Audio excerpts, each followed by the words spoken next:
जो संकेत आज मिल रहे थे अंतरराष्ट्रीय संकेत वो कमजोर थे, लेकिन उसके बावजूद इंडियन मार्केट्स की ओपनिंग बहुत ही शानदार देखने को मिली। बहुत ही स्पीड से चलते चले जा रहे थे, कारण कोई नहीं था चढ़ने का, तो फिर ऊपरी स्तरों पे यू टर्न ले लिया। 10 बजे के बाद पार्टी ओवर। आज निफ्टी का हाई है 24,947 और अब चल रहा है 24,800 के लेवल के नीचे।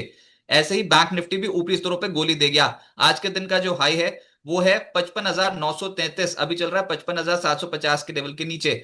और हुआ यहां पर यह है कि जियो पॉलिटिकल टेंशन तो एस्केलेट हो ही रखे हैं। कल 90 मिनट बैठक कर ली नेशनल सिक्योरिटी काउंसिल के साथ डोनाल्ड ट्रंप ने, और ईरान के खिलाफ जंग में शामिल हो सकता है अमेरिका। ऐसी ऐसी सी अटकलें लग गई हैं अब, क्योंकि जो भी वो पोस्ट कर रहे हैं वो ईरान को धमकी देने वाला ही है। इस बार डोनाल्ड ट्रंप ने सोशल ट्रूथ पर जो पोस्ट किया उसमें उन्होंने बोला कि बिना शर्त के ईरान सरेंडर कर दे, अब ईरान के आसमान पर हमारा पूरा नियंत्रण है। हमें पता है कि ईरान का मुखिया कहाँ बैठा है और वो एक आसान लक्ष्य है, लेकिन वहां सुरक्षित है। फिलहाल उसे मारने का विचार नहीं है, लेकिन अगर कोई हमला हुआ अमेरिकी सैनिकों पर या फिर मिसाइलें, जो नहीं चाहते हैं कि सिटीजन पे, अमेरिकी सिटीजन या फिर किसी भी इजरायली सिटीजन पे दागी जाए, अगर वैसा कुछ होता है तो फिर सब सब्र खत्म होता चला जा रहा है। अब ये इतनी तो कोई कॉन्फिडेंस बढ़ाने वाली बात है ही नहीं मार्केट की, तो मार्केट इससे नर्वस होना चाहिए था, लेकिन मार्केट एकदम से दौड़ गया था आज।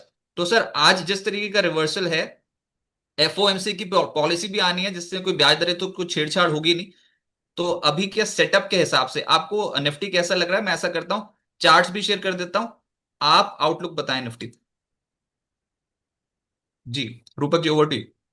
हाँ, जैसा कि आपने कहा कि बहुत सारे अनसर्टेनिटीज है, कंसर्न्स है रिलेटेड टू मिडिल ईस्ट का कॉन्फ्लिक्ट और यूएस का जुड़ जाना उसमें।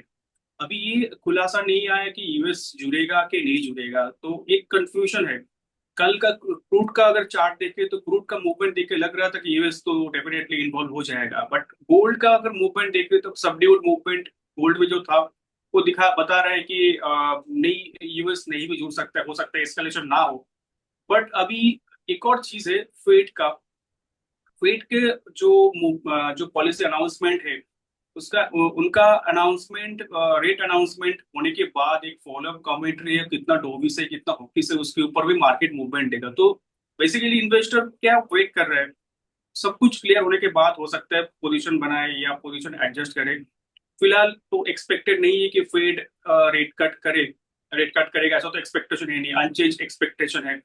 बट बाई चांस अगर कर दे, क्योंकि सॉफ्ट इन्फ्लेशन है वहां पे, इन्फ्लेशन थोड़ा सॉफ्टनिंग हुआ, तो थोड़ा अगर बाई चांस रेट कट कर दे तो ये पॉजिटिव सेंटिमेंट होगा। तो उसी हिसाब से मार्केट कल एक सपोर्ट के पास से एक रिवर्सल दिया था। 24,850 का एक सपोर्ट था क्लोजिंग बेसिस पे, तो निफ्टी कल क्लोज तो दिया 24,850 के ऊपर। सुबह थोड़ा बहुत मोमेंटम पॉजिटिव दिखाया था और ऊपर भी गया था, लेकिन 21 ये में जो आवरली चार्ट पे उसके ऊपर जा नहीं पाया, तो इंट्राडे सेलिंग प्रेशर आ गया। और एक्सपेक्टेड था कि ऐसा ही कि इवेंट से पहले खास कुछ डायरेक्शनल मूवमेंट देगा नहीं मार्केट, तो जो भी होगा विद इन रेंज होगा।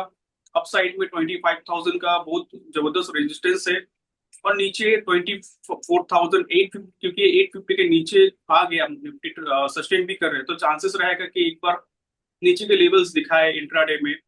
और नीचे सपोर्ट हो जाएगा 24,700, उसके नीचे 24,550 500 काइंड ऑफ लेवल। उतना बहुत ज्यादा एक्सपेक्टेशन नहीं है, लेकिन ओवरऑल फॉर द टाइम जब तक 24,850 के नीचे रहेगा निफ्टी, तब तक एक सेलिंग प्रेशर बने रहेगा।